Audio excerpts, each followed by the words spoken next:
Ini dipakai untuk memperkuat ekosistem dari seluruh pendidikan.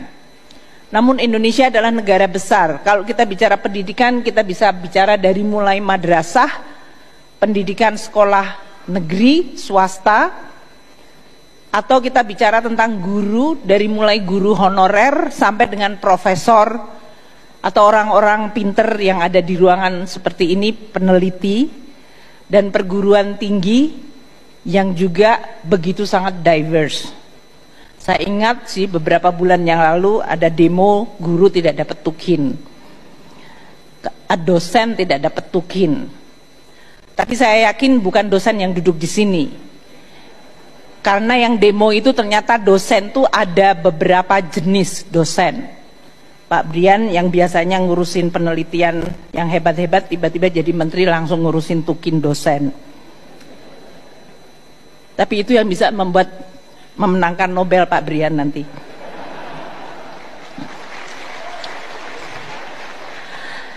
Tapi kita tahu bahwa intelektualitas dan kepandaian maupun kemampuan untuk meraih prestasi itu bukan masalah azas sama rata sama rasa. Begitu jadi dosen, kemudian punya hak privilege untuk mendapatkan tunjangan.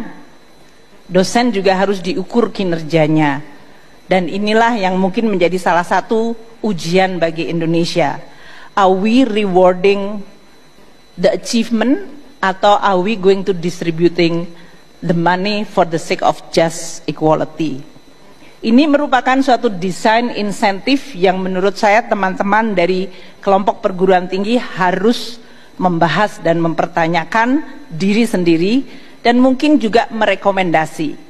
What kind of incentive system yang harusnya kita establish untuk membuat anggaran pendidikan itu benar-benar menghasilkan hasil yang baik.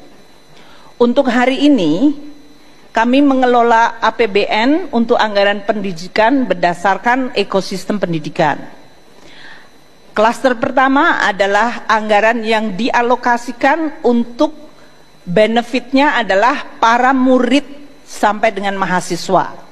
Itu dari biaya operasi sekolah yang dihitung per kapita dari murid, PIP yaitu beasiswa untuk pelajar, KIP beasiswa untuk kuliah, beasiswa sampai dengan pasca sarjana, dan juga berbagai hal yang tujuannya adalah investment, manfaatnya adalah kepada murid tersebut atau mahasiswa, bahkan dari PAUD sekarang sebelum usia 5 tahun.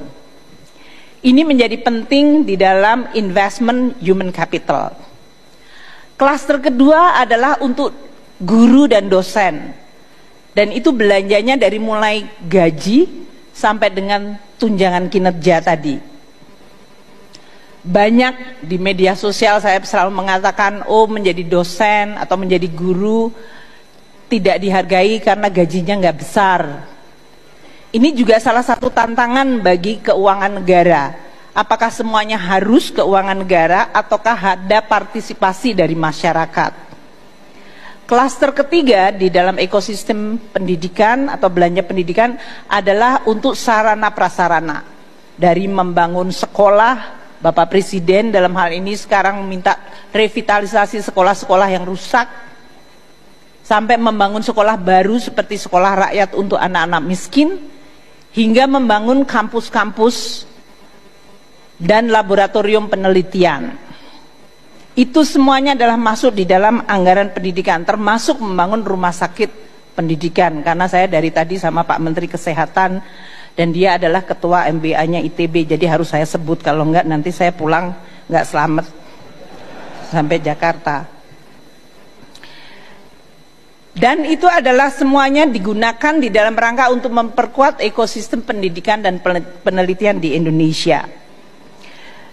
Tahun 2025 kami juga ingin melaporkan kepada para pemimpin intelektual, peneliti, dan seluruh pegiat di dalam sains dan teknologi bahwa negara Indonesia sekarang memiliki yang disebut dana abadi pendidikan mencapai 154,1 triliun rupiah. Saya termasuk yang memulai melahirkan dana pendidikan abadi ini tahun 2009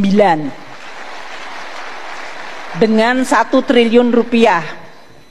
Waktu itu motivasinya ada 2. Make sure bahwa anggaran 20% di dalam APBN yang diamanatkan konstitusi tidak wasted. Jadi kalau tidak terbelanjakan dia harus menjadi dana abadi. Karena waktu kita semuanya belanjakan, banyak juga sekolah-sekolah yang tidak mampu untuk menggunakan, sehingga dia pakai beli kursi padahal kursinya masih bagus, ngelabur atau ngecat. Ngelabur itu bahasa saya, bahasa orang tua. Anak-anak sekarang nggak ada yang tahu ngelabur. Ngecat sekolah, ganti pagar, padahal dia adalah karena dia nggak tahu bagaimana menghabiskan dana pendidikan. Maka motif pertama dulu adalah making sure bahwa dana pendidikan tidak goes wasted. Dibuatlah wadah yang disebut dana abadi. Tapi motif kedua adalah karena saya waktu jadi Menteri Keuangan di 2005, 2006 mulainya, itu saya merasa minder karena banyak orang Indonesia yang tidak mampu sekolah di the best university.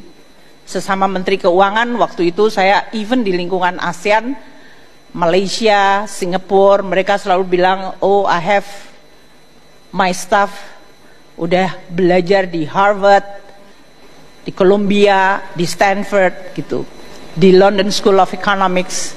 Saya bilang anak buah saya nggak ada yang lulusan situ. Dan kita merasa suddenly we realize kita harus catching up.